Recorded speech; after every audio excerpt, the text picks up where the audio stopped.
Utari langsung terdiam mendengar perkataanku. Kelihatannya dia kaget karena baru kali ini aku marah. Aku meninggalkan dia yang berdiri dengan tatapan sinisnya. Sesampainya di rumah, aku langsung merebahkan tubuhku di atas kasur. Tendangan dari jabang bayi di dalam perutku sudah mulai terasa. Ada perasaan benci pada calon bayi ini. Karena benih yang ditanam orang tidak bermoral itu, aku menghadapi banyak hinaan dan cacian. Bagaimana kalau bayi ini lahir tanpa seorang ayah? Sudah pasti hinaan dan cacian makin banyak aku dapatkan. Bagaimana aku membesarkannya nanti di tengah kondisi ekonomi yang sulit? Aku harus bekerja keras dan kepada siapa aku harus menitipkan bayi ini saat aku mencari nafkah nanti? Belum lagi kalau dia sudah mulai besar. Pasti dia akan bertanya-tanya mengenai ayahnya. Jawaban apa yang harus kuberikan nanti?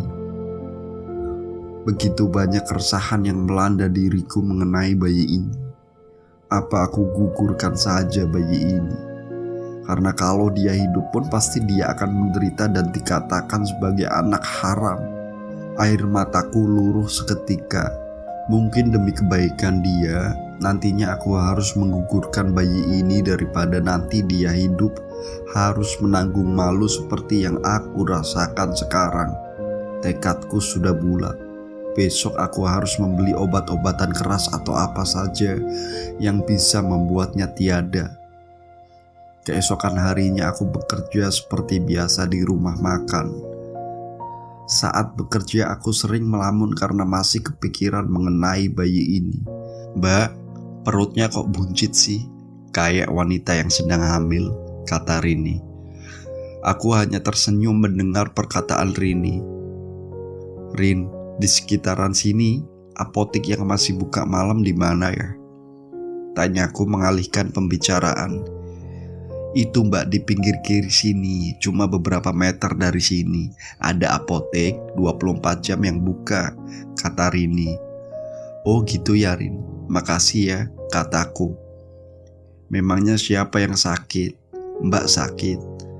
tanya Rini. "Iya," jawabku singkat. Pulang bekerja aku langsung ke apotek membeli obat-obatan. "Mbak, saya mau membeli obat penggugur kandungan," kataku. "Maaf mbak, obat seperti itu tidak ada, kalaupun ada harus dengan resep dokter. Itu pun kalau memang kandungannya bermasalah seperti janin tidak berkembang," kata salah seorang apoteker. "Saya mohon mbak, saya butuh obat itu," kataku. "Saya minta maaf mbak, saya tidak bisa memberikannya," kata apoteker. Apoteker itu tetap bersikuku tidak memberikan obat yang aku minta. Tiba-tiba saja aku jadi teringat pada Maeroh. Dia adalah dukun beranak di kampungku. Mungkin saja dia bisa membantuku untuk menggugurkan kandungan ini. Ini sudah malam tapi aku harus segera pergi ke rumahnya sekarang karena sudah tidak ada waktu lagi. Sebelum perutku semakin lama semakin membesar. Ku ketuk pintu rumah Maeroh yang tampak sepi. Ku ketuk sampai beberapa kali sampai akhirnya pintu itu pun terbuka. "Irma, ada apa kesini malam-malam?" tanya Maeroh yang terlihat baru bangun tidur. "Saya boleh bicara di dalam, Mak?" tanyaku. "Oh iya, ayo masuk Irma," kata Maeroh. Aku pun dipersilahkan masuk ke dalam rumah miliknya. "Sebenarnya saya kesini untuk meminta bantuan emak," kataku. "Bantuan apa Irma?" tanya Maeroh. "Saya ingin Maeroh membantu saya menggugurkan bayi yang ada di dalam kandungan saya," kataku sambil menangis. "Istighfar Ima, kamu jangan melakukan itu. Itu sama saja kamu dengan membunuh," kata Maeroh menasihatiku. "Saya nggak tahu lagi harus berbuat apa, Mak. Saya bingung. Kalau anak ini lahir bagaimana saya mencari nafkah? Belum lagi gunjingan dari tetangga," kataku sambil terus menitikkan air mata. Kehamilan kamu sudah cukup besar, akan sulit untuk membuatnya tidak ada. Nyawa kamu akan jadi taruhannya, kata Maeroh. Biarkan saja, Mak.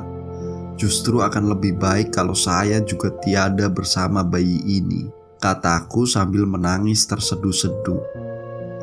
Memangnya benar mengenai omongan yang tersebar di kampung bahwa kamu telah menjual diri saat menjadi TKW? Tanya Maeroh. Itu tidak benar, Mak. Saya justru korban. Saya dijebak oleh Tina. Saya dijual oleh Tina kepada majikannya, kataku. Apa? Benar-benar perempuan tidak punya akhlak si Tina itu. Sekarang kamu lebih baik jangan berbuat dosa dengan melakukan hal itu. Biar emak saja yang membantu mengurusnya kalau anak itu lahir. Kamu tidak perlu khawatir. Masalah tetangga kamu gak perlu hiraukan karena kalau kamu gak bersalah, kamu harus kuat, kata Maeroh menenangkanku. Benarkah emak mau membantu saya? Kataku. Iya, emak berjanji akan membantu kamu mengurus anak ini nantinya. Sekarang sebaiknya kamu pulang, karena ini sudah larut malam, kata Maeroh. Aku pun akhirnya pulang dengan perasaan sedikit lega. Mudah-mudahan saja semuanya berjalan lancar. Sebenarnya aku juga memang tidak tega kalau harus menggugurkannya, tapi karena keadaan yang membuatku seperti ini. Mudah-mudahan Maeroh menepati janjinya untuk membantu menjaga dan merawat anak ini nantinya.